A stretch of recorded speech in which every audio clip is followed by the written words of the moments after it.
네. 우리 시작할 때 아시죠? 항상 했던 방식. 예, 우리 박수 치면서 좀 시작했으면 좋겠습니다. 예, 자 인사드리겠습니다. 안녕하십니까?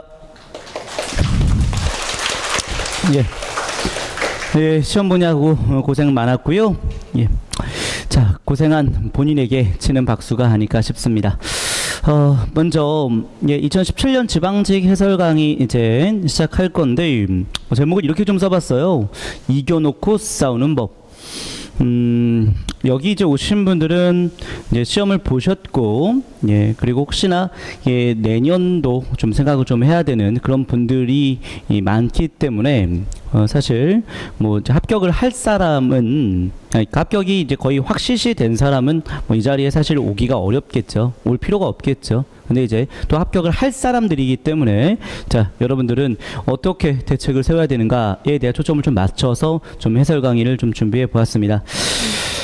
그래서 단순히 이제 정답에 대한 해설만 할 게 아니라 이 문제는 어떻게 접근하는 것이 좋겠는가, 앞으로 이런 문제가 나왔을 때는 어떻게 학습을 하는 게 맞는가 라는 차원에서 좀 학습 방향을 제시하는 그런 해설 차원에서 좀 준비를 해 보았습니다. 자, 저는 한국고시학원 이곳에서 이제 5년차 강의를 하고 있습니다. 자, 그래서 뭐 요즘 이제 좀 제가 만든 표현이 하나 있긴 한데 많이 회자가 되고 있긴 합니다. 부한박이라고.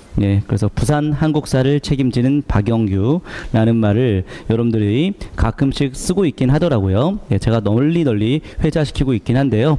근데 아직까지는 많이 확대되고 있지 않습니다. 자, 의미 있는 표현이 있습니다.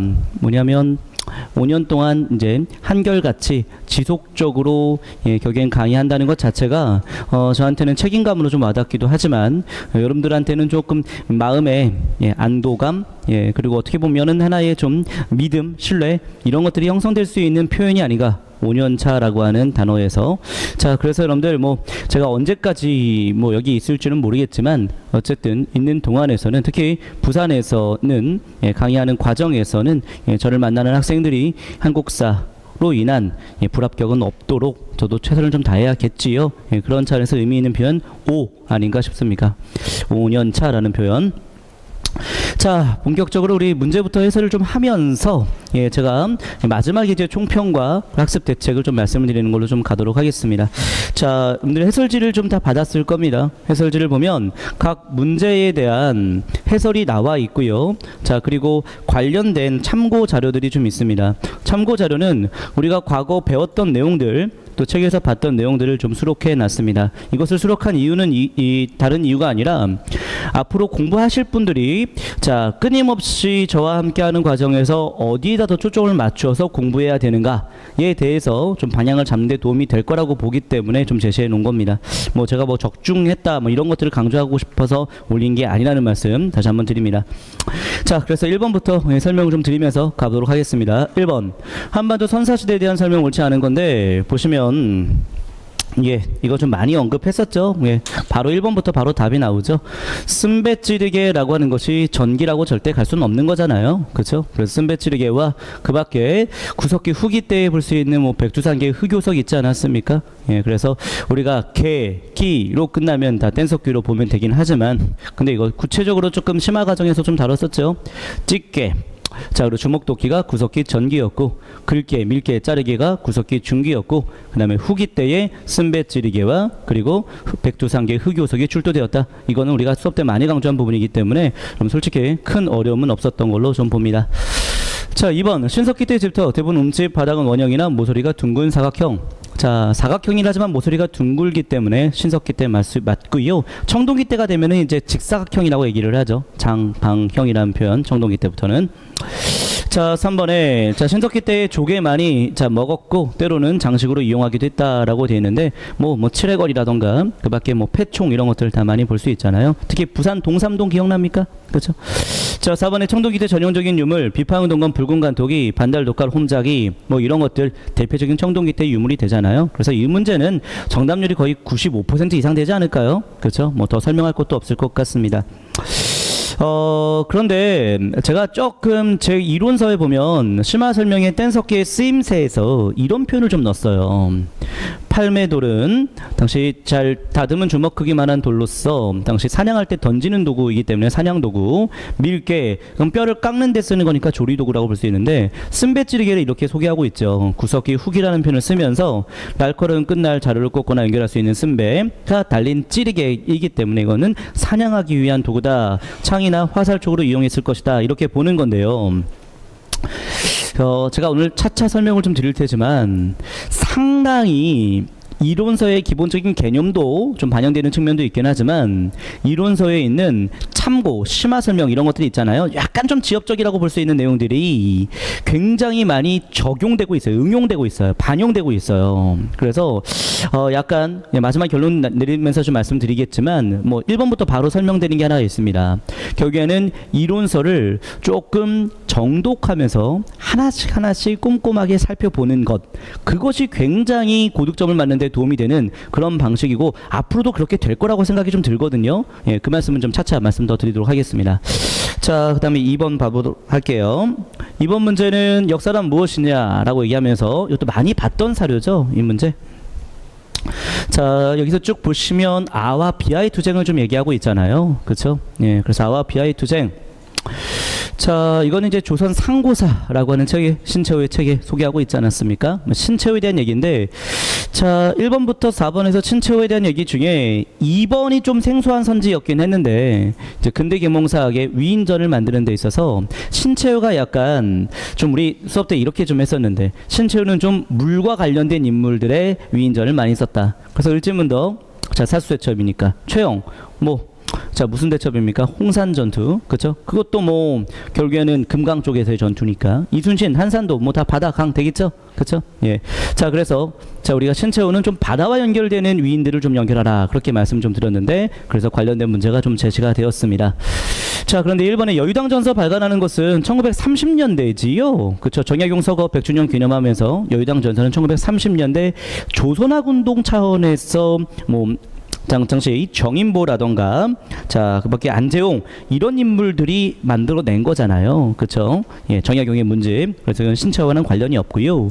3번에 조선사회경제사 세계사적인 보편성 한국사 해석, 이거는 이제 뭐 백남은 많이 보셨을 겁니다.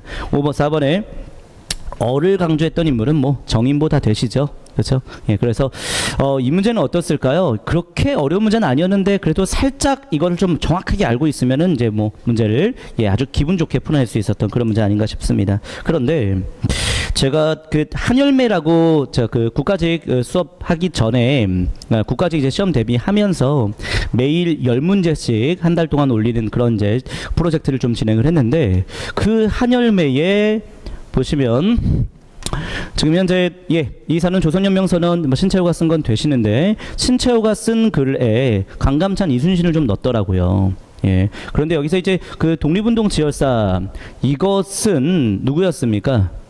이것은 박은식이었잖아요. 그래서 박은식과 좀 구별하는 그런 문제를 좀 냈는데, 그래서 여기서는 지금 1, 2, 4가 다 신채호가 되겠고, 독립운동 지열사 이거는 박은식이 되기 때문에 정답은 3번으로 표시할 수 있었던 문제였는데, 잠깐만 자료가 뒤에 있지요? 예, 그래요. 그거 받으시면 될 것 같고. 자, 그래서 여러분들 이 문제를 통해서 확인할 수 있는 건 뭐냐면, 서적들을 인물과 좀 연결시키는 작업들은 아주 기본적으로 꼭 해야 된다는 거고, 요즘은 이 인물이 만들어낸 책도 연결하는 작업도 필요하지만 그 책에 대한 내용도 좀 연결하는 작업이 좀 필요합니다. 그래서 그런 학습을 서적사 특강으로 좀 많이 가봤었는데, 그래서 조금 책에 대한 역사를 좀 꼼꼼히 학습해야 된다라는 말씀 좀 드릴 수 있겠고, 또 하나는 제가 살짝 좀 학생들의 실력을 높이기 위해서 만들어낸 문제이긴 하지만 또 약간 정성껏 문제를 만들어내는 과정에서 좀 적중도도 좀 있거든요. 예, 그래서 풀어낼수록 나쁘진 않은 것 같아요. 그래서 이거 풀어낸 사람은 쉽게 풀어낼 수 있었던 문제가 아닌가 싶습니다. 자, 그 다음에 이제 3번 봅니다. 예, 이거는 문제도 아니죠. 자, 구서당 십정은 어느 나라 겁니까? 예, 통일신라 되겠고요. 그 다음에 이제 이군 6위와 주영군 주진군은 고려되지요. 5위와 진관체제 조선전기, 오군영은 소고군. 자, 이거는 조선 후기가 되니까 기, 리, 그 다음에 니, 디 이렇게 되겠습니까? 그래서 정답은 몇 번입니까? 2번 되겠네요. 자, 이거는 제가 더 설명하지 않을게요. 솔직히 말하면 이 문제는 그냥 중학교 수준의 문제입니다. 그렇죠? 그래서 이것은 틀린 분이 거의 없을 거라고 보고요. 정답률은 90% 이상이 될 것 같습니다. 자, 그 다음에 이제 4번 문제. 이게 조금 까탈스러웠어요. 이거요. 자, 왜냐하면 가에 대한 사료가 솔직히 말하면 그렇게 익숙한 사료는 아니에요. 옷은 흰 옷을 손상했고 흰배로 만든 그 소매에 달린 도포와 바지를 입고 가죽신을 신는다. 자, 근데 나는요 부여의 별종이라고 했기 때문에 부여의 별종이니까 부여는 아니죠. 그렇죠. 부여하고 좀 비슷한 모습을 취했다라고 볼 수 있습니다. 기질이나 근데 옷차림은 좀 다르다. 그래서 이거는 고구려에 대한 얘기인데 부여계가 고구려도 있겠고 그 다음에 이제 뭐 부여계 백제도 포함할 수 있겠고 그밖에 옥조 동해도 다 얘기할 수 있는데 특정하게 출처 이 삼국지 위지동의전이라고 하는 사료에서 부여의 별종이라고 얘기하고 있는 것은 고구려였습니다. 그래서 고구려에 대한 얘기라고 한다면 자 2번 가봅시다. 이건 고구려 아니죠. 사만이 되니까. 그 다음에 4번에 당군 가마 반어피 이건 동해잖아요. 이거 지워버릴 수 있겠죠. 그럼 답 1번 아니면 3번이 되는데 자 흰옷을 숭상한다. 이거 좀 알아야 되겠군요. 자 근데 이것은요 솔직히 말하면 그렇게 익숙하게 다뤄지는 것은 아닌데 이것도 이론서에 다 표현이 있는 부분들이에요. 예, 부여가 흰옷을 즐겨 입었던 것으로 가죽신을 신었던 것으로 보기 때문에 부여에 대한 얘기니까 1차 시비법이 있는 정답 3번으로 갈 수 있겠네요. 민면리제는 뭐 옥저가 되잖아요. 그죠? 자 그렇게 답을 3번으로 갈 수 있는데요.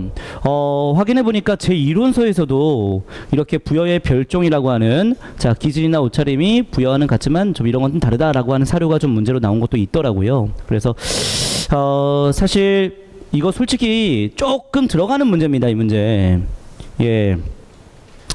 뭐 최근에 국가 측에서는 편두 얘기가 나오지 않았습니까? 문심 편두 사만에 대한 얘기. 그렇죠? 그래서 약간 근데 솔직히 다 이론서에 있는 부분들이에요. 그래서 이론서에 있는 부분들 아주 기본적인 것만 할 것이 아니라 조금 지엽적인 부분들까지도 촘촘하게 읽어내야 된다라는 것을 또 보여주는 그런 문제였다라고 말씀드릴 수 있겠습니다. 예, 다음 문제 좀 가볼게요. 야, 5번 문제. 저는 개인적으로 살짝 궁금한데요.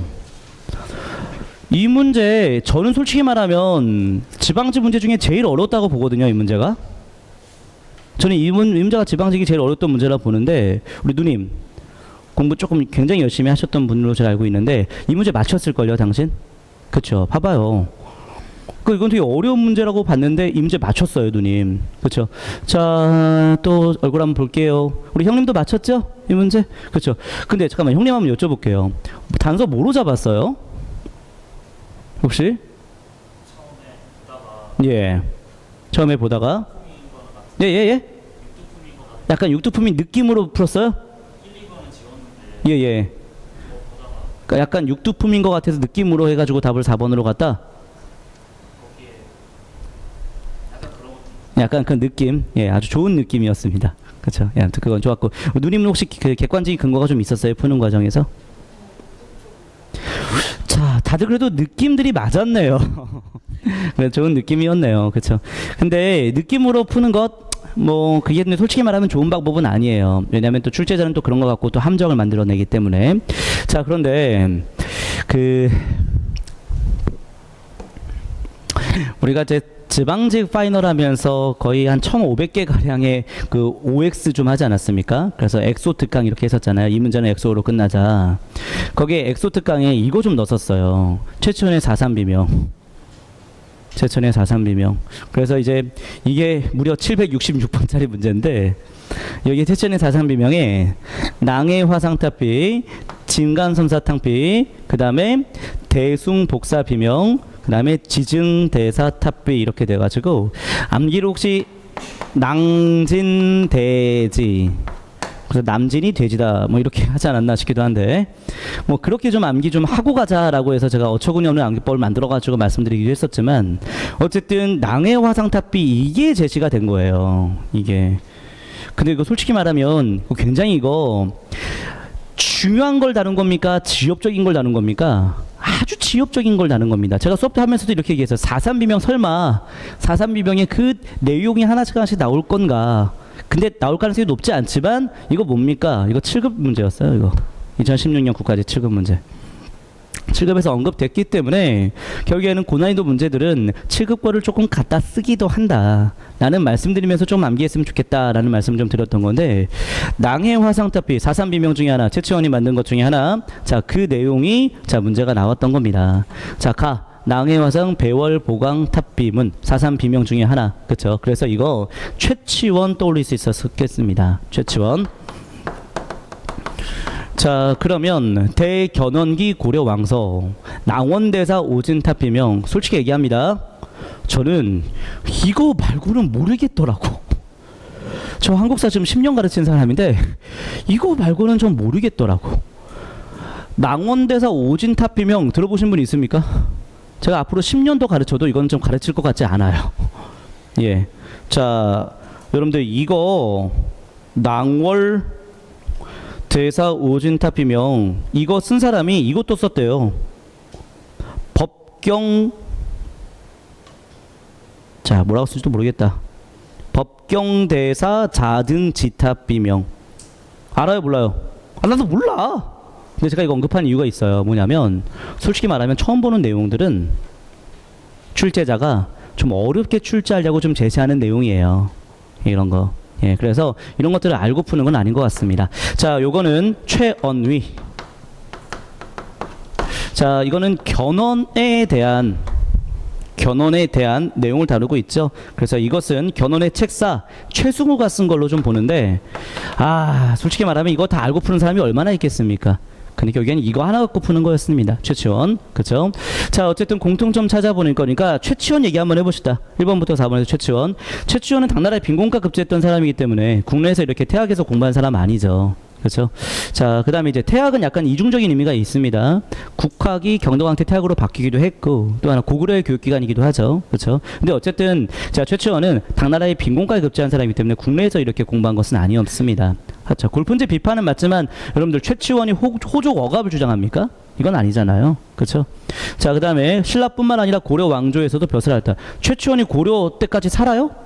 예, 고려 때까지 계속해서 벼슬 합니까? 그거 아니죠. 이거 아니죠. 근데 최연희는 맞아요. 최연희는 이제 왕건과 협력을 했기 때문에, 최승호는 이제 견훤과 함께 협력을 했기 때문에 최연희는 맞거든요. 근데 이제 부분적인 얘기가 공통점 되면 안 되잖아요. 그렇죠? 이거 아니고.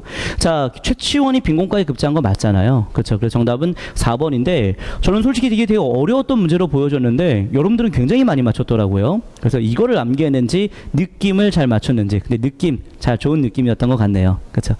자, 그런데 어쨌든 좀 약간 느껴지는 게 하나 있죠. 기출됐던 것은 반복되기도 하다. 특히 7급 수준에 대한 기출은 꼭 다뤄볼 필요가 있다. 그래서 7급에 있는 모든 문제를 다 다룰 수가 없기 때문에 중요한 선지들을 우리가 엑소특강으로 지금 했었는데 이제 그게 좀 나왔어요. 알겠죠? 예. 자, 이렇게 하면 되겠습니다. 솔직히 말하면 이것을 다 공부해서 푸는 건 아닌 것 같습니다. 근데 이제 이 낭의 화상 탑빔은 이거는 꼭 좀 기억해야 되는 문제였던 거죠. 사산비명 중에 하나. 자, 그렇게 해서 5번은 좀 정리하도록 하겠습니다. 그래서 제가 봤을 때 5번 문제는 난이도가 전 상으로 봤지만 여러분들은 은근히 많이 맞췄더라고요. 그래서 난이도 이제 중 이렇게 좀 봤던 겁니다.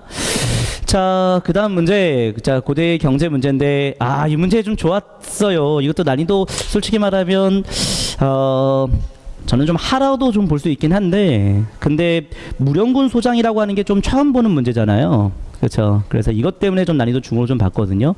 자, 앤닌 얘기 좀 많이 했죠. 그리고 입당구박술 얘기에서 앤닌이 장보고에 대한 고마움을 많이 표시하고 있다라는 건, 그렇죠. 그 얘기니까 장보고 얘기니까 1번과 3번 되죠. 근데 우리 이거 많이 했었죠. 처음 보는 선지는 답이 될 가능성이 높지 않다. 잠깐 놔둬야 된다. 완벽하게 오류인 선지가 나올 테니까 그걸 찾아내야 된다. 그 말씀 좀 기억납니까? 그렇죠? 자, 그래서 웅주를 근거지로 해서 반란을 일으켜서 장안이라고 하는 나라를 세웠고 경운이라는 연호를 썼던 이 사람은 헌덕왕 때 누구였죠? 김헌창이 되는 거잖아요. 그래서 김헌창에 대한 얘기가 4번이니까 장보고와는 관련이 없기 때문에 답은 4번입니다. 근데 무령군 소장이 뭐냐? 자, 당나라에서도 이렇게 당시 관리를 역임을 한 적이 있었답니다. 무령군 소장이라고 하는 관리를. 그러면서 돌아와서 청해진을 만들고 견당사, 회역사, 이제 견당 매물사, 회역사 이렇게 파견하게 되는 거죠. 알겠죠? 자, 그런데 자, 이 내용이 저도 몰랐어요. 제 책에 있더라고요. 저도 몰랐는데 제 책에 있더라고요. 장보고에 대한 얘기를 하면서 중국 강서도 서주 절도사 위하에서 무령군 소장으로 역임을 했다라는 거. 그리고 견당 매물사 교관선 파견했고 회역사 파견했고 적산촌에 법화원을 만들었고 여기에서 앤린이 입당구벅 순례기에서 법화원 소개하면서 여기서 도움 받았다는 얘기가 소개되어 있고 나중에는 이제 그 장보고의 난에 대한 얘기가 나와 있는 그래서 제 책 391페이지에 장보고에 대한 심화 설명이 소개되어 있는 부분인데 그 설명에 이 표현이 좀 나왔었는데 이게 이제 선제로 나왔더라고요. 그래서 여러분들 제가 이거 적중했다는 얘기를 하려고 하는 게 아닙니다. 오해하지 마세요. 예, 제 참고와 심화 설명을 좀 촘촘하게 꼼꼼하게 읽어내는 게 얼마나 큰 효과가 있는지에 대해서 좀 말씀을 드리고 싶은 겁니다. 그래서 앞으로 여러분들이 또 시험을 보실 상황이기 때문에 책에서 크게 벗어난 경우는 없는 것 같아요. 앞으로도 좀 그럴 것 같습니다. 책에서 만약에 벗어나면 모든 학생들이 다 거의 다 틀리는 문제가 되는 겁니다. 예, 그렇게 생각해도 될 것 같습니다. 그리고 아까 전에 얘기했던 최천의 사상비명도 다 책에 다 있는 내용들이에요. 알겠죠? 예. 자, 이렇게 하시면 되겠고요. 예. 근데 솔직히 말하면 무령군 소장 이거 모른더라도 김원창에 대해서 정확히 알면 푸는 문제잖아요. 그래서 지금 김원창이 당시 헌덕왕 때, 자, 당시 이제 난을 일으킨 것, 그래서 국호를 당시 이제 장안이라고 했고 연호를 이제 경운이라고 했던 것, 그거는 꼭 기억하셔야겠죠. 그렇죠?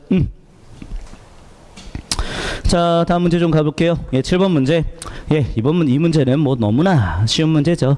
호암사 얘기 나오면서 이 사료는 많이 봤을 겁니다. 그 바위, 바로 이제 정사암이라고 하는 바위에서 결국에는 자, 상자평을 선출하게 되는 거니까 백제가 되잖아요. 백제니까 니은과 자, 디귿이 되겠습니다. 아, 근데 이거 16 이건 좀 외워야 되는 거죠. 백제는 16관등이었고 신라가 몇 관등이었죠? 시작 17관등이었잖아요. 이런 것들은 암기사항인데 이 정도는 암기는 좀 됐지요. 자, 대대로가 나오고 10여 관등 이건 고구려가 되는 거고 구주 오소격은 통일신라가 되는 거고 삼성육부 대내상 이거는 발해가 되는 거잖아요. 그래서 정답은 니은 디귿 답 2번으로 2번으로 쉽게 풀었을 겁니다. 자, 이런 문제는 너무 기본형 문제이기 때문에 솔직히 변별력을 주지는 않죠. 예, 그렇기 때문에 이런 문제 풀 때의 시간을 단축해야 돼요. 이런 문제 풀 때 딱 봐서 바위 백제잖아. 백제 딱 니은 디귿 되네. 답 예 2번 바로 이렇게 넘어가는 겁니다. 이런 건 좀 시간을 단축해야 되는 문제가 됩니다. 자, 그 다음 문제. 예, 그래서 이제 제 책에도 뭐 사료에 이 호암사 정사암이라는 바위가 있다라는 이 원문을 좀 제시했는데 그 원문이 그대로 좀 제시가 된 건데 결국엔 사료를 좀 꼼꼼히 보는 것은 당연히 필요한 것 같고. 자, 다음 문제. 이 문제는 저는 좀 살짝 난이도가 좀 있어 보이는데 여러분들 좀 많이 맞춘 것 같더라고요, 이 문제. 그쵸?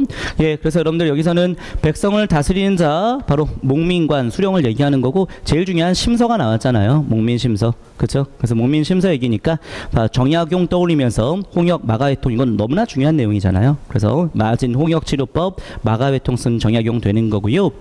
1번에 처음으로 지전서를 주장한 것은 김성문이 되겠고 농가집성 편했다. 이거 좀 이렇게 제가 암기법으로는 많이 언급했는데 조선후기 효종 때에 이 농가집성은 좀 신속하게 편찬했다라고 말씀드렸죠. 그래서 신속의 농가집성 이렇게 하지 않았습니까? 그죠?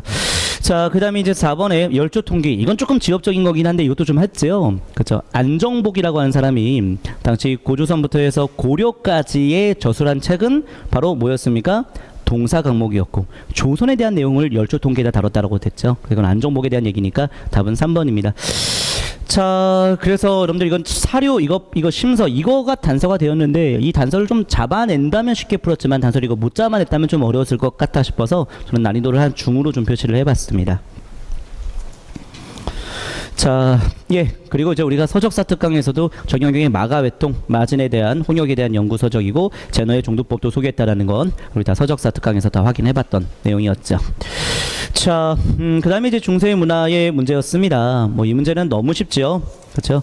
자, 가는 교관 겸수가 되겠고 나는 정해쌍수가 되니까 가는 누굽니까? 의천, 나는 진울이 되겠죠. 자, 그래서 가와 나는 서로 다른 방법이긴 하죠. 교종을 더 중심으로 둘 것인가 선종을 더 중심으로 둘 것인가 그런 차이만 다를 뿐이지 다 통합시도한 건 맞으니까 기억 맞겠고. 자, 가와 나는 고려 사람들입니다. 뭐 지방 호족과 연합해서 신라 정부 이런 거는 전혀 관련이 없죠. 그렇죠? 디귿에 가는 불교와 유교 모두 도를 추구한다라는 점에서 유불을 지설 주장했다. 이건 누굽니까? 해심이죠. 관련이 없고. 자, 나는 자 진울이 수선사 결사 예, 만들었죠. 그래서 신앙 결사 운동을 펼쳤으니까 정답은 길이니까 답은 2번 되는데 이런 문제도 여러분들 시간 단축해야 되는 문제인 거예요. 이거 솔직히 말하면 처음 보는 사료들 아니잖아요. 사료 딱딱 보고 인물 딱 연결하고 바로 가서 자, 이 문제 길이로 바로 가면서 예, 이 문제는 좀 시간을 최대한 단축해 가지고 빨리빨리 갈 수 있는 문제가 됩니다. 그렇죠? 예, 그렇게 좀 가셔야 되겠고요. 자, 다음 10번 갑니다. 자, 10번 문제도 그래요. 이것도 좀 시간 단축해야 되는 겁니다. 그러니까 제가 좀 언급하는 것은 여러분들 20분 내에 풀면 안 돼요. 예, 그렇다고 해서 너무 10분 이내로 푼다. 이것도 좀 솔직히 무리죠. 그렇죠? 예, 그래서 제가 봤을 때 한 13분에서 한 15분 정도가 적절하지 않을까 싶은데, 네, 이런 문제 또한 결국에는 한 20초 안에 풀어버려야 되는 문제죠, 이것도. 그렇죠? 왜? 바로 대식국 나오고 병란도 나오니까 바로 고려 떠올리면서 고려 때의 해동통보 응병 바로 연결되잖아요. 그렇죠? 그 다음에 이제 2번은 이제 민정문서, 3번에는 이제 조선 후기, 4번도 조선 후기가 되는 거니까 이런 문제는 시간 끌면 안 돼요. 이건 빨리빨리 넘어가야 됩니다. 이런 문제는. 답 1번으로 가면 되겠고요.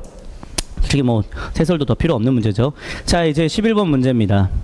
아, 이 문제가 저는 개인적으로 가장 신유형 문제로 좀 보입니다만, 이건 제가 기본 이론반 때 좀 많이 강조하는 내용의 문제가 좀 나왔습니다. 앞으로도 좀 자세히 좀 나올 수 있을 가능성이 높아요. 이제 한양 도성에 대한 문제, 이거 지금 경복궁 문제였는데 앞으로는 뭐 창덕궁이라던가 자 뭐 경희궁, 창경궁, 덕수궁 뭐 다양하게 좀 나올 수가 있지요. 그렇죠? 자, 경복궁 긍정전 이름 정도전이 지었다. 여러분들 그 제가 이 언급했었죠. 이성계가 조선만 세웠지 모든 조선에 대한 설계를 당시 정도전한테 맡겼다. 그래서 실제로 많은 건물들의 이름들 다 정도전이 이제 썼다, 만들었다라는 것은 좀 언급을 했던 적이 있었는데 옳은 설명 되겠고, 경복궁 동쪽에 사직이, 서쪽에 종묘가 있다. 그래서 혹시 이걸 떠올렸을 겁니다. 좌묘 우사, 이거 바로 떠올렸죠. 그렇죠? 그래서 이제 경복궁을 이렇게 제가 좀 그렸었고, 그 다음에 여기에 이제 창덕궁이 이렇게 있는데, 그래서 A하고 B 중에 종묘가 어딘지 맞추게끔 했었죠. 그렇죠? 예, 종묘는 왼쪽에 있다라고 볼 수 있는데 이거는 경복궁에서 바라봤을 때 왼쪽인 거잖아요. 그렇죠? 그러면 A입니까? B입니까? B가 되는 거죠. 여기에 종묘가 있고 여기에 이제 사직이 이렇게 있는 거죠. 그렇죠? 자, 그러면 경복궁 동쪽이면은 이쪽입니까? 그렇죠? 예, 동쪽에는 사직이 있는 겁니까? 종묘가 있는 겁니까? 종묘가 있는 거니까 자, 반대로 바뀌어야겠네요. 정답은 2번. 좌묘우사에 대한 이해가 좀 필요했던 문제였습니다. 그렇죠?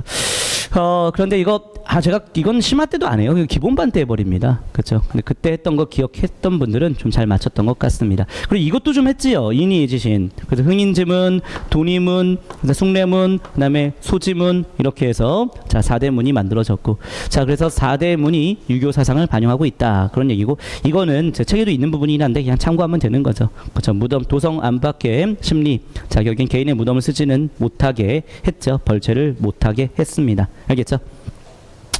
자, 그래서 이 문제는 제가 봤을 때 자, 우리 특히 월간 박영규 자, 매달 열었던 이 문화재 특강 때도 종묘와 사직에 대해서는 언급을 좀 했습니다. 특히 종묘를 좀 많이 강조했었어요. 그 이유는 종묘가 유네스코 세계 문화유산인 거고 왕과 왕비의 신주를 모시는, 사직은 뭐 국토와 곡식의 번창을 기원하는 제사 장소이기 때문에 다 자묘 우사에 입각해서 만들었다라는 것을 자, 그 월간박영규 문화재 특강 때 좀 언급했던 부분이었는데, 근데 이거는 사실 기본반 때도 다 했던 것이었기 때문에 솔직히 학생들이 좀 어려워했던 학생은 이런 것들을 이제 배우지 않은 학생이 어려운 겁니다. 근데 기본적으로 다 배웠던 분들은 다 맞춰낼 수 있을 거라 생각합니다. 자, 다음 문제 12번 문제. 이 문제도 그렇게 어렵진 않았죠. 우리가 좀 많이 했던 답헌 손실법의 폐단, 자, 그걸 해결하기 위해서 결국에는 공법제가 나오는 거죠. 전문유통법, 연문구동법. 답 1번으로 가면 되겠고, 자, 이거 영정법, 대동법, 그 다음에 여러분들 그 연문구동법은 혹시 최대 20두가 되잖아요. 그렇죠? 그래서 연분구동법은 최대 400두를 규정해서 그 중에 20분의 1을 걷는 거기 때문에 최대 20두가 되는 겁니다. 그래서 10분의 1 이런 거 아닙니다. 알겠죠? 10분의 1은 과전법 때 그런 거죠. 그렇죠? 그래서 4번이 아니고 답은 1번이 되겠습니다.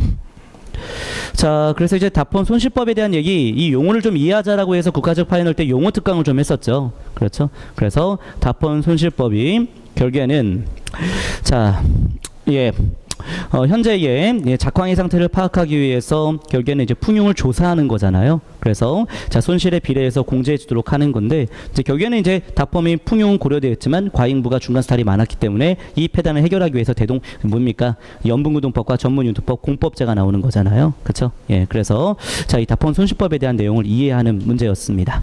예. 자, 솔직히 그렇게 어렵지 않았던 문제라고 좀 저는 보여지는데 다음 문제 갑니다. 13번. 자, 이 문제는요. 자, 이거 아주 기본형 문제죠. 예, 이런 문제는 좀 빨리빨리 풀어낼 수 있는 문제가 된 것 같습니다. 한 필로 줄였는데 그걸 보충할 방법을 찾는 거니까 자, 결국에는 이것은 균형법 실시 이후에 부족한 것을 해결할 수 있는 방법에 대한 얘기를 하고 있는 거네요. 자, 그러면 뭐 바로 그냥 선무분간표로 나오죠. 그렇죠? 이렇게 되고 1번의 지주법 시행 호조 제정 일어나 이거는 갑신정변 때의 개혁 정강에서 나온 거고요. 그다음에 2번은 대동법에 대한 얘기. 3번은 뭡니까? 자, 이거는 굉장히 외란으로 인해서 황폐해졌기 때문에 그것을 양전 사업을 추진했던 것은 광해군 때라는 걸 잡아낼 수 있겠습니다. 예, 정답은 4번. 자, 그리고 이거는 솔직히 말하면 제가 숙제 모의고사에서 제시했다고 하지만 문제가 완전히 똑같아요. 보면 사료가 완전히 똑같죠. 그렇죠? 예, 그리고 선무군과 선지까지도 아예 똑같잖아요. 그렇죠? 근데 솔직히 말하면 이거 적중이 중요한 건 아니에요. 이런 건 아주 기본적으로 다 풀어야 되는 문제죠. 그렇죠? 자, 큰 의미는 없는 것 같습니다.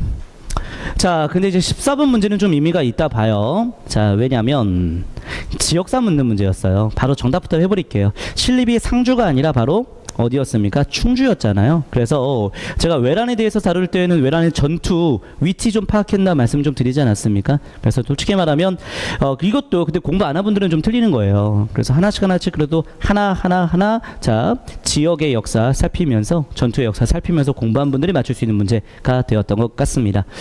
1번 휴전회담 중에 훈련도감 설치한 거 맞고요. 2번에 당시 이제 조선은 명나라 지원군과 연합해서 일본에게 뺏긴 평양선을 탈환했지요. 그쵸? 조명연합군이 평양 탈환했습니다.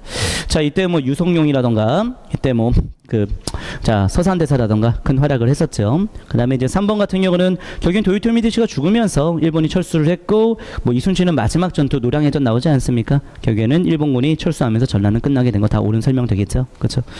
자, 그래서 이거는요. 자, 첨사 정발은 부산포에서 활약을 했습니다. 네, 돌아가셨죠. 예, 그리고 또 그 송상현도 당시 동래성에서 활약했지만 전사하지 않았습니까? 그런 내용 소개하고 있는 건 맞아요. 근데 이제 이 부분이 잘못됐네요. 그렇죠? 자, 그래서 이제 충주의 역사를 제가 핵복습 교재에다 좀 수록을 했고, 특히 핵복습은 저희가 이제 2017년 1월 달에 핵복습 특강이라고도 좀 진행을 했고, 또 마지막 지방제 파이널 때도 다시 한번 보자라고 해서 봤던 부분이었는데, 거기에 이제 오소경의 특히 충주에 대한 내용을 이렇게 쭉 소개하고 있습니다. 그리고 오소경 중에는 최초의 소경이었고, 충주고구려비와 가야금, 우르게 가야금 전수했던 곳, 타평리 7층 석탑이 또 충주에 있다라고 볼 수 있고, 충주 다인철소 고려시대 때, 자, 대몽항쟁했고, 조선시대 때는 충주의 신립의 전투, 그 다음에 가흥창이라고 하는 조창이 또 충주에 있는 거라는 것을 확인하는 그러한 내용이 핵복습에 좀 소개가 돼 있었습니다. 그래서 핵복습을 꼼꼼히 채우는 분들은 크게 어렵지 않았던 그런 문제였다라는 생각이 좀 들기도 하고요. 그래서 약간 제가 좀 드리고 싶은 말씀은 앞으로 이제 핵복습에 대한 얘기를 좀 많이 제가 말씀을 좀 드릴 텐데 저는 이게 앞으로 고득점을 막기 위한 대안이 아닌가 싶어요. 예, 그래서 결국에는 이 많은 내용을 받느냐가 중요한 게 아니라 그 본 거를 내 머릿속에 넣느냐가 중요하지 않겠습니까? 그 머릿속에 넣는 과정이 저는 핵복습이었다 생각이 좀 드는데 그래서 이 핵복습은 좀 아무리 강조해도 부족함이 좀 없는 그런 내용이 아닌가 싶습니다. 자, 그 다음에 이제 15번.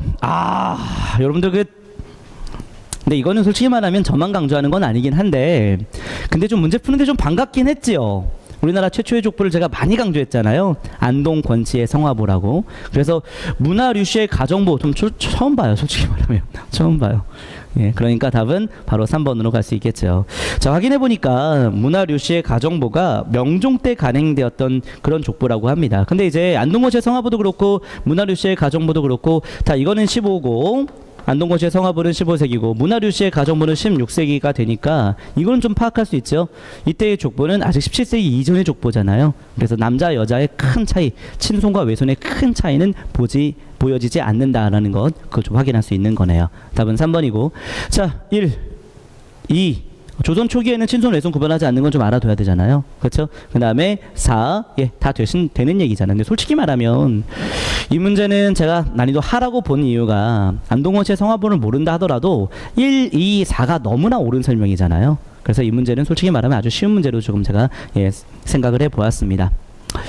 자, 그리고 한국고시학원에서 연속모의고사 국가직 2회차 10번 문제에 제가 이걸 만들었더라고요. 보니까 안동고시의 성화부를 제시하면서 당시에 조선 전기의 상황을 떠올리면서 자, 형제가 돌아가면서 제사를 지냈던 답을 2번으로 처리하는 그런 문제를 좀 제시했더라고요. 예, 그래서 이 정도는 뭐 솔직히 말하면 안동고시의 성화부를 제시하는 문제에 굉장히 일치한 문제였긴 했지만 솔직히 어려운 문제는 아니었던 것 같습니다.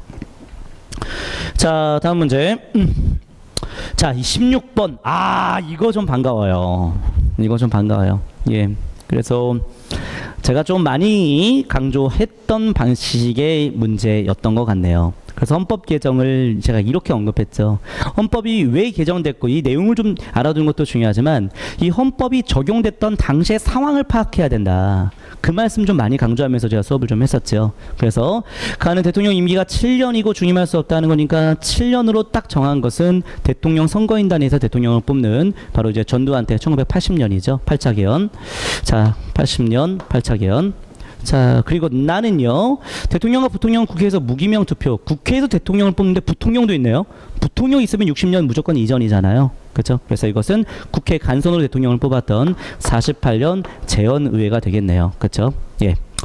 자, 재헌헌법이 되겠습니다. 초대헌법이죠. 일단은요, 대통령과 부통령의 임기가 4년인데 1차 중임할 수는 있대네요. 그런데 이 헌법 공포 당시에 대통령은 중임의 제한을 적용하지 않는데요. 그래서 이게 중요한 거죠. 단 현재 대통령은 중임의 제한을 적용하지 않는다. 이거 4.4.5입이죠. 4.4.5입. 6년 임기의 대통령은 통일처 국민에 선출한다. 이거는 유신이 되는 거죠. 유신. 그렇죠? 72년 10월에 유신이 발표가 되었고 12월에 헌법이 이제는 공식화된 거죠. 그렇죠? 자, 해봅시다. 1번. 남한과 북한은 함께 유엔에 가입하게 되었다. 이거는 자, 91년인데 이때는 이미 87년에 헌법이 개정된 이후지요. 그러니까 가시기가 아니네요. 판문점에서 휴전협정. 자, 이거 53년이죠.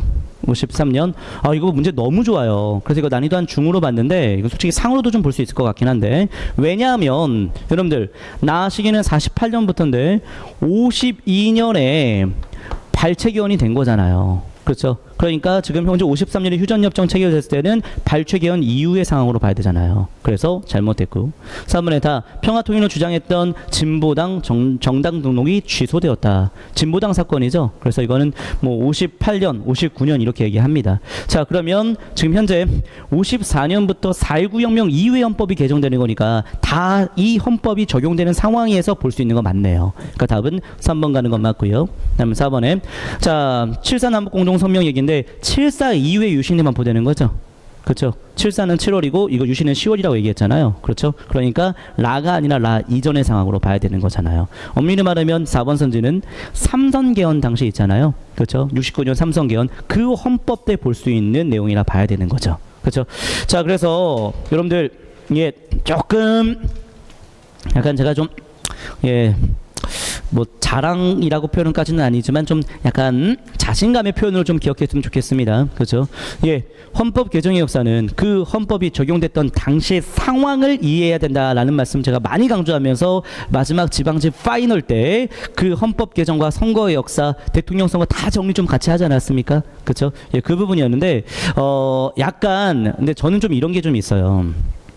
문제가 딱 나오면요, 제일 먼저 하는 것 중에 하나가 뭐냐면 혹여나 제가 다루지 않은 게 제시가 되어서 학생들이 힘들어하지 않았는가, 뭐 이걸 먼저 좀 확인 쭉 해봅니다. 예. 근데 그렇게 확인하면서 다행히도 이번에는 그렇게 다루지 않은 게 나오지 않았구나라고 생각이 들면 그러면 좀 안도의 한숨을 이제 쉬죠. 예. 그러면서 이제 1년은 먹고 살 수 있겠구나. 이제 이런 생각을 하게 됩니다. 예. 그런데 솔직히 말하면 방향을 못 잡을 때도 있습니다. 그래서 강사가 가르친 내용과 출제 포인트가 완전히 어긋날 때도 좀 있습니다. 그러면 많이 반성해야 되는 거죠. 강사도 많이 반성해야 됩니다. 그래서 출제자가 어떻게 출제될지 이 트렌드에 대해서 아주 예민하게 반응을 좀 해야 되는 부분이거든요. 근데 저는 이 부분을 왜 이렇게 제가 강조를 했었냐면 문재인 대통령이 대통령 되자마자 헌법의 개정에 대한 내용을 시사를 했거든요. 그리고 대통령 선거하기 전부터 헌법 개정에 대한 얘기가 굉장히 많이 대두되지 않았습니까? 예, 그리고 5.18 광주 민주화운동과 관련돼서 문재인 대통령이 연설을 할 때에도 이 5.18 정신을 개정되는 헌법에 반영하겠다는 내용을 천명을 했거든요. 그러니까 끊임없이 지금 헌법 개정에 대한 내용은 현재 시점에서 다뤄지고 있는 그런 아주 핫 이슈 주제가 되거든요. 그래서 아주 시의적으로 출제 가능성이 높겠다라고 판단했는데 나와버린 거 아닙니까? 그렇죠? 예, 그래서 이거는 뭐 제가 뭐 적중했다는 걸 자랑하려는 것이 아니라 그만큼 저도 고민하고 있고 연구하고 있고 근데 그런 것들이 이렇게 적중되어서 좀 다행이다라는 말씀을 좀 드리고 싶습니다. 자, 이렇게 했고 다음 문제 갑니다. 예, 그런데 이것도 결국에는 조봉암이 사용당했을 때가 언제냐는 것을 체크하는 이 핵복습이 있었습니다.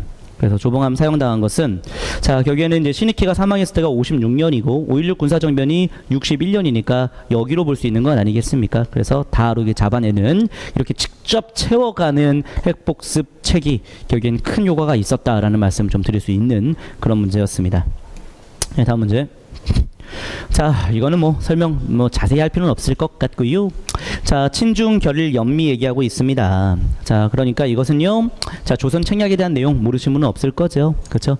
조선 책략이 유포됐다. 그럼 2차 수신사로 파견되었던 김홍집이 자, 결국에는 80년에 갖고 왔다라고 얘기할 수 있으니까 그 이유에 대한 얘기로 옳지 않은 거니까 그 전거 고르면 되는 거잖아요. 최익현이 오불가서 일본과 통상 반대했던 것은 강화도 조약 체결되기 전이니까 뭐 답은 4번으로 빨리 풀리죠. 유경공원은 86년이었고 이모군란 제물포조약 82년이었고 갑신전면은 84년이기 때문에 뭐 시기 다 연결이 되는데 자 그래서 저는 난이도 좀 하로 보긴 했지만 4번이 너무나 쉽기 때문에 그런데 약간 새로운 트렌드긴 합니다. 유경공원의 시기를 묻는 문제. 그래서 근대 문물이 도입되는 시기를 묻는 문제가 조금씩 나오고 있다라는 거예요. 그렇죠? 사실 아주 어렵지는 않았지만 자, 이 정도 하면 되겠고요. 예, 그 다음에 이제 18번 갑니다. 이 문제 이제 18번, 19번, 20번 이제 여기가 이제 학생들이 제일 힘들어했던 문제로 좀 보여지는데요. 현대사 문제죠. 보시면 삼균주의는 잡히지 않았습니까? 자, 삼균제도. 삼균주의에 입각해서 대한민국 건국 강령이 반포되었다. 1941년이었잖아요. 이거 조소왕이 발표한 거 아니겠습니까? 그렇죠. 조소왕 떠올리는 건데 여러분들 조소왕은 임시정부 계열의 인물인 건 맞죠? 그렇죠. 그러니까 임시정부의 인물이기 때문에 임시정부에서 한국독립당이 만들어졌을 때 그때도 참여를 하지요. 임시정부 계열의 인물이니까. 그러니까 1번 되겠고 당연히 임시정부의 국무위원 나도 정확히 솔직히 말하면 임시정부의 국무위원인지 몰라. 그런데 어쨌든 임시정부 인사잖아요. 그러니까 이렇게 국무위원 하지 않았을까 생각을 하는 겁니다. 자, 3번에 뭐 4번은 확실히 맞죠. 삼균주의니까. 3번에 재헌국회의원에 당선되었다. 임시정부 인사잖아요. 김구와 활동을 같이 했던 사람이잖아요. 그래서 실제로 조소왕은 남북협상파 활동도 했던 인물입니다. 남북협상파 활동했던 인물들이 재헌의회에 참여합니까? 김구 참여합니까? 김규식 참여합니까? 조소왕도 참여 안 하는 거죠. 그러니까 재헌의회에 참여하진 않고 50년 5월 30일 2대 총선 있잖아요. 거기서 당선되는 인물입니다. 그래서 정답은 3번인데 솔직히 얘기할게요. 이 문제는요. 솔직히 얘기하면 국가직 파이널 때 인물사특강대 조소왕을 마지막 인물로 잡았어요. 마지막 인물로. 근데 솔직히 말하면 이 조소왕이 재헌의회에는 참여하지 않고 50년 5, 30 총선에 참여했다라는 것까지 제가 넣었으면 문제 너무나 쉬운 문제였던 건데 그것까지는 제시하진 않았네요. 제가 어디까지만 제시하냐면 여기까지만 제시했어요. 김구와 남북협상에 참여했다. 그러면 남북협상에 참여한 사람이 재헌의회에 참여하는 건 말이 안 되는 얘기잖아요. 그렇게 좀 추론해야 되는 문제였던 것 같긴 한데 근데 그거 생각이 좀 안 됐다면 좀 틀리는 상황이 되었고 근데 그 정도는 연결할 수 있지 않았을까요? 남북협상파 활동, 그렇죠? 예, 그래서 조소왕 쭉 하면서 남북협상파 마지막에 좀 언급을 했는데 이제 그것 연결해서 푸는 문제였던 것 같습니다. 그래서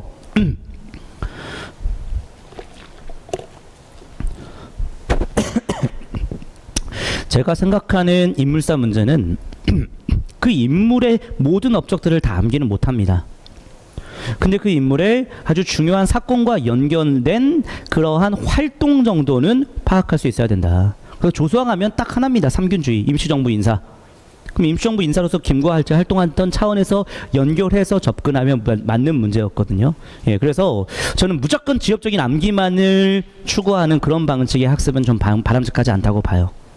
예, 결국에는 알아둘 거는 알아두고 그걸 갖고서 예, 문제 푸는 과정에서 적용하는 능력, 예, 그것도 매우 필요하지 않는가 이런 생각이 듭니다. 그리고 또 하나는 주제별로 정리는 좀 필요합니다. 그래서 저희가 국가직 파이널 때 정말 많은 주제를 잡았지 않았습니까? 문화사도 잡았고, 문화유산도 잡았고, 인물사도 잡았고, 지역사도 잡았고, 서적사도 잡았었고, 경제, 사회, 용어사도 잡았었고, 유네스코도 특강으로 잡았었고, 굉장히 많은 주제별로 잡았던 그러한 과정들을 밟아냈는데, 근데 그렇게 공부하면 솔직히 말하면 그 안에 다 걸리는 거예요. 예, 그 안에 다 걸리는 겁니다. 네, 이렇게 걸렸던 문제가 아니었나 생각이 듭니다. 이거 어떤 유력 사이트에서 뭐 정답률 좀 체크된 게 있는데 자 50%밖에 안 됩니다. 정답률이. 그러니까 2명 중에 1명은 틀리는 문제가 됩니다. 그러니까 굉장히 난이도 있는 문제로 좀 보여집니다. 그렇기 때문에 제가 그래서 난이도 예, 좀 상으로 본 거거든요. 50% 정답률이면. 그런데 저는 저희 학생들은 50% 아닐 거라고 봐요. 이 정도 문제면 한 70 정도 나오지 않을까요? 정답률. 예, 그래서 자, 이 정도는 저희 학생들은 크게 힘들지 않았을까? 뭐 이렇게 좀 조심스럽게 전망해 봅니다. 자, 다음 문제 갑니다.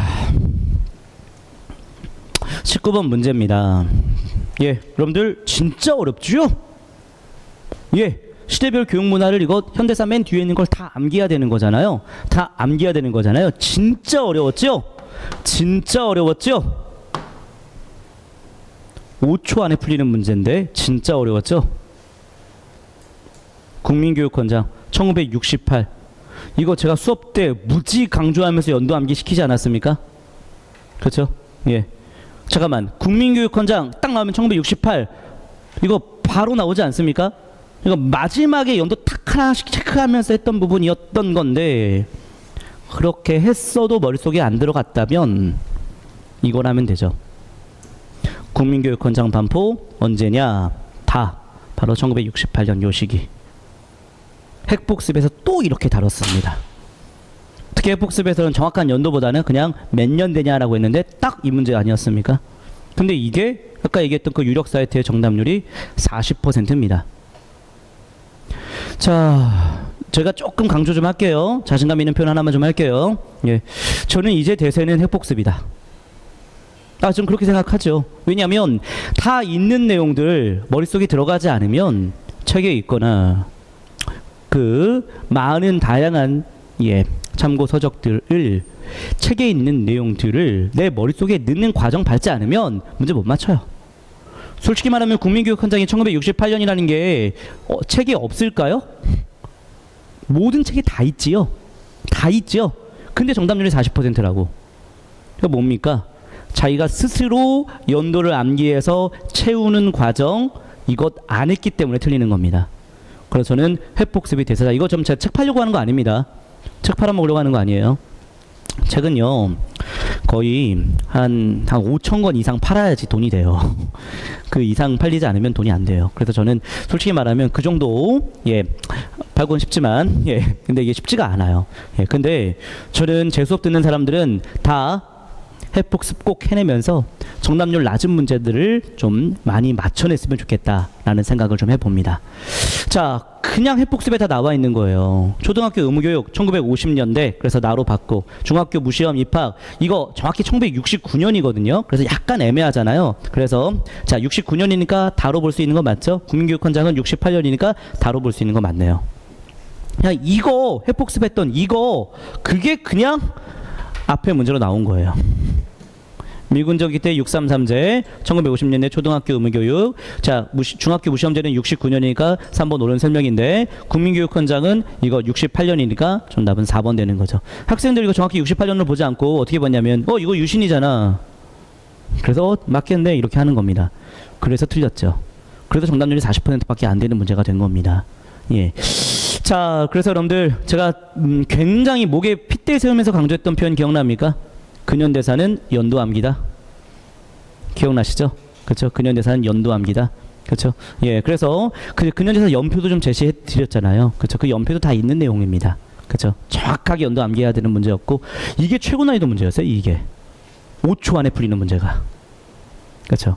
자, 한번 가봅시다. 솔직히 말해볼게요.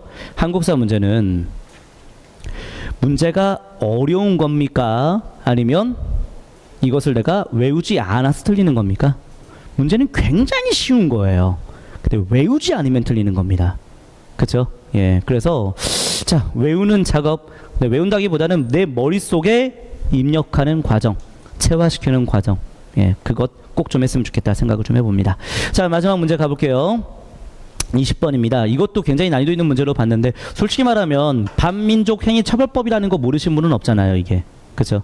그래서 지금 현재 2번은 할만할 겁니다. 재헌위에서도 반민법 만든다는 얘기가 나왔기 때문에 3번도 할만할 겁니다. 뭐 최남선이라던가 이광수 이런 사람 실형 당했죠. 그렇죠?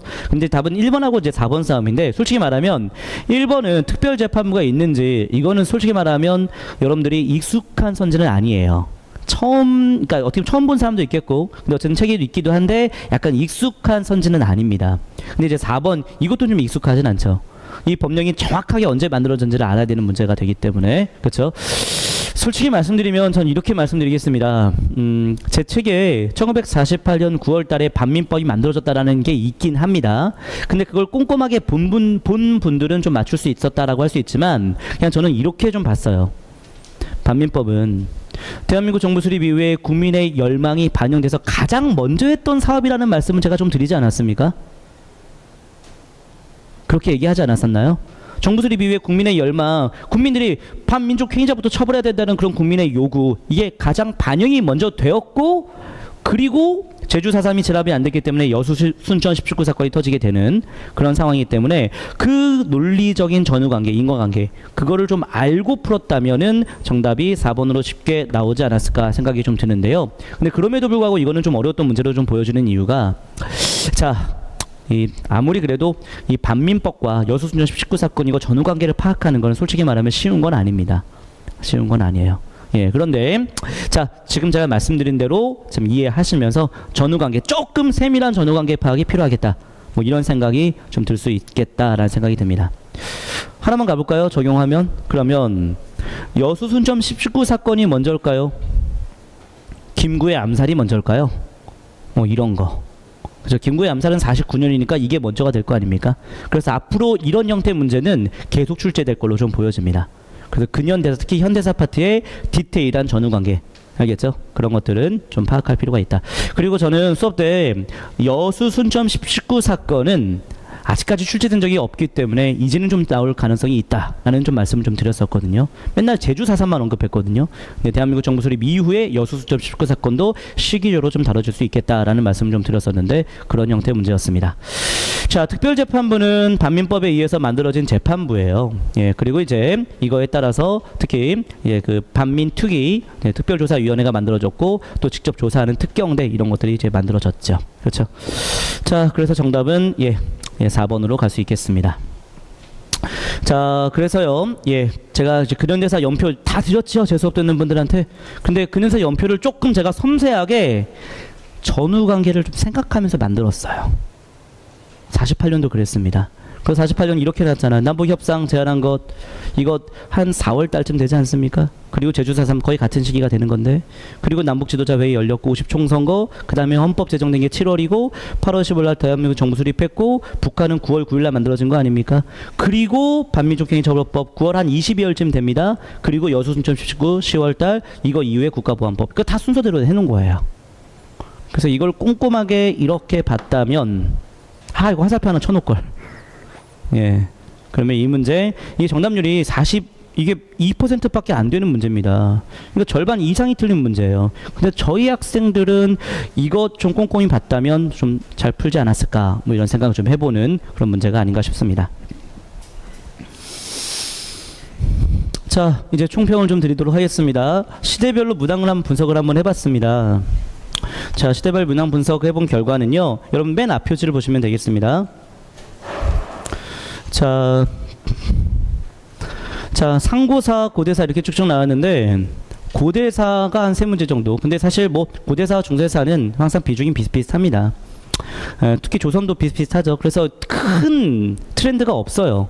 그냥 항상 나왔던 방식대로 나왔다. 그런데 엄청난 트렌드는, 엄청난 큰 이번에 지방직 문제의 특징은 이거죠. 현대사 문제가 압도적으로 많았다. 혹시 그 말 기억납니까?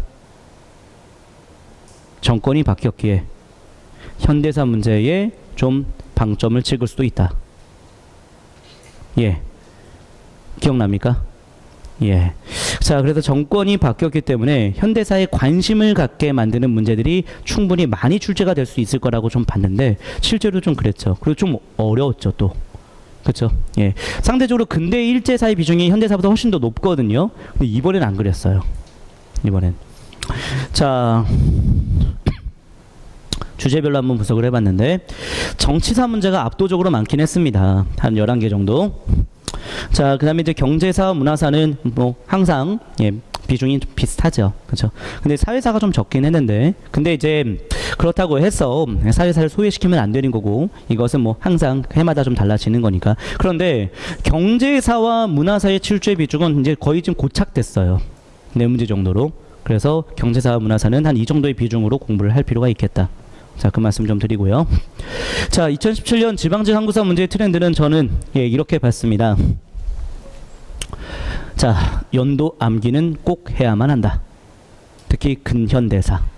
정근대사까지는 제가 연도 암기를 말씀드린 적은 없잖아요. 그리고 디테일한 전후 관계는 반드시 파악하면서 공부해야 한다. 그리고 이론서에 있는 기본적인 본문은 비록 당연한 거고, 사료 파악은 당연한 거고, 이론서에 있는 참고와 심화 설명, 좀 작은 글씨까지 학습을 하는 게 매우 중요하다. 그리고 뭐 모든 이론서들이 다 좋겠지만 제 이론서도 뭐 교사용 지도서를 비롯해서 예, 아주 전공 서적들, 그러니까 다시 말해서 아주 객관적인 책들을 많이 참고했거든요. 근데 그런 부분들이 많이 적용되었다, 반영되었다, 이렇게 말씀드릴 수 있겠습니다. 그리고 또 하나, 주제별로 공부하는 것도 매우 필요하다. 인물사가 그랬고요. 조소학 문제가 그랬잖아요. 그렇죠? 예. 자, 그리고 문화유산, 아까 좌묘우사 떠올렸던 종묘 문제도 그렇지 않았습니까? 이거 이제 앞으로 트렌드가 될 것 같습니다. 예. 우리나라의 한성, 도성의 특징, 이거 앞으로 트렌드로 나올 것 같아요. 자, 그리고 현대사의 비중이 굉장히 높았기 때문에 앞으로도 현대사는 이렇게들 나올 가능성이 좀 높다. 근현대사의 비중은 좀 더 높아질 가능성. 또 이거 굉장히 높아진 거예요. 근현대사의 비중이. 왜? 지금 현대사 4문제, 근대사 1문제, 일제사 1문제, 6문제밖에 안 나왔다 하지만 최고 난이도 문제 3개가 다 현대사에서 나왔잖아요. 그러면 사실 이번 지방직 한국사는 현대사예요. 지방직 한국사는 현대사예요. 근데 그렇다고 해서 앞으로 계속해서 이렇게 될 거라고 할 수는 없지만, 어쨌든 간에 현대사를 이제는 적게 낼 가능성은 그렇게 높지 않다. 앞으로는 뭐 이렇게 한 2-3개 정도 내거나 많이 나오면 이렇게 나올 수도 있거나. 알겠죠? 예, 그렇게 얘기할 수 있겠고, 여전히 사료 해석이 중요합니다. 이번엔 사료 해석을 못해서 틀리는 문제는 거의 없었던 것 같은데, 근데 사료 해석은 여전히 중요합니다. 알겠죠? 이거는 뭐 여러분들과 문제의 트렌드에 따라서 공부하면 안 돼요. 트렌드에 변화되는 것들은 새롭게 해야 될 것은 해야 되지만 기존에 했던 방식을 포기해서는 안 됩니다. 여전히 사료 해석은 전 중요하다고 봅니다. 자, 결과적으로는 합격이 될 수밖에 없는, 어디서 출제되어도 맞출 수밖에 없는 안정적인 실력을 만들어내는 것, 그게 결국엔 합격의 기결이 아닌가, 한국사 고득점의 비결이 아닌가, 뭐 이런 생각이 좀 듭니다. 자, 결론. 세밀한 전문관계 파악이 필요하다. 인물, 문화유산, 시기에 대한 이해 중요하다. 기본 개념을 바탕으로 확장된 개념 학습이 요구된다. 자, 특히 3은요. 예전엔 제가 이렇게 했었거든요. 이해와 암기를 균형적으로 학습해야 된다. 이렇게 썼는데 전 그렇게 이제 생각하지 않아요. 기본 개념은 기본 개념이고 계속해서 넓혀야 돼요. 계속해서. 넓혀야 되는 이유는 뭐냐면 봤던 게 떠오르면 맞추거든요. 근데 넓히지 않으면 보지를 않기 때문에 처음 보는 내용이 나왔을 때는 틀려버리는 거 아닙니까? 대표적인 게 조수왕 남북협상파잖아요. 조수왕이 남북협상파 활동했다는 것을 알고 있으면 맞출 수 있는 문제 아니었습니까? 국민교육헌장이 1968년에 만들어졌다는 거 알고 있으면 맞출 수 있는 문제였잖아요. 이거 솔직히 어려운 개념 아니잖아요. 그래서 개념을 좁히면 안 돼요.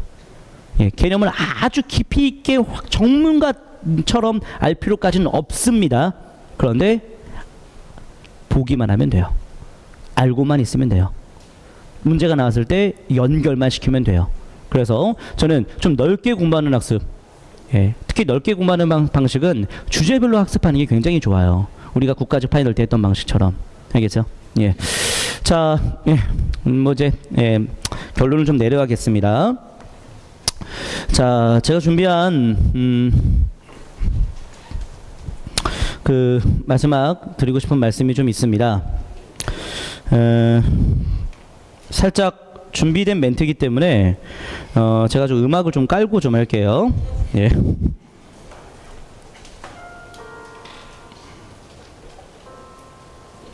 어떤 학생이 저한테 쪽지 하나 보냈어요. 예.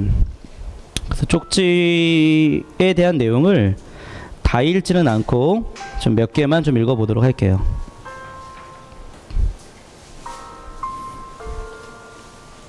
스텝 1 기본 이론반 때 한양 도성 내부 그림으로 그려줬던 좌묘우사 떠올라서 잘 맞췄습니다. 신립의 탕금대도 잘 맞췄고, 그리고 안동고시 성화보도 문제 풀면서 많이 떠올렸습니다. 선생님께서 꼭 봐달라고 했던 헌법 변천 과정, 그 시기에 있었던 사건 관해서 공부해둔 보람이 있었습니다. 빠르게 정확하게 풀어야 될 압박이 심해서 걱정이 되었지만 익숙한 문제가 보이면 참 반가운 생각이 들었습니다. 한국사를 비롯해서 국어나 선택 과목, 국가직에 비하면 어렵게 느껴졌지만 만족할 만한 점수를 받았습니다. 하지만 이번에도 사실 합격은 어려울 것 같습니다. 취약하다 생각해서 더 공부를 했지만 또다시 영어에 발목을 잡혀 속이 많이 상했습니다. 돌아오는 열차에서 풀은 죽었지만 그 와중에 선생님께서 제 손을 잡고 하신 말씀이 떠올랐습니다. 나 손 안 잡는데 손을 잡았대? 합격해서 봤으면 좋겠지만 합격할 사람으로 다시 봤으면 좋겠습니다. 그 말이 참 힘이 되었습니다. 선생님께는 정말 죄송하지만 염치불구하고 합격할 사람으로 다시 뵙겠습니다. 결과로 봤을 때에는 시험에 떨어진 부끄러운 사람이지만 내년에는 합격해서 꼭 나가고 싶습니다. 저를 한 번 더 도와주세요. 선생님의 진심 어린 마음과 열정에 저도 다시 한번 차가운 펜 촉에 뜨거운 혼을 불어넣고 싶습니다. 어우, 멋있지 않아요? 차가운 펜 촉에 뜨거운 혼을 불어넣고 싶다. 합격한 사람과 합격할 사람. 합격한 사람은 솔직히 말하면 이 자리에 많이 앉아있지 않겠죠. 그런데 저는 합격한 사람과 합격할 사람이 솔직히 말하면 일반적인 시선으로는 정말 다를 수밖에 없죠. 그런데 저는 큰 차이도 없다고 봐요.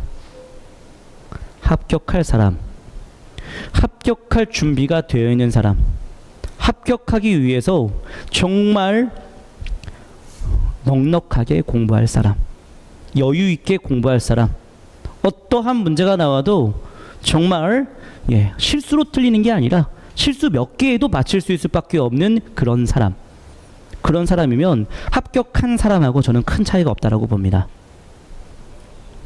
차가운 펜촉, 냉정하게 공부해야죠.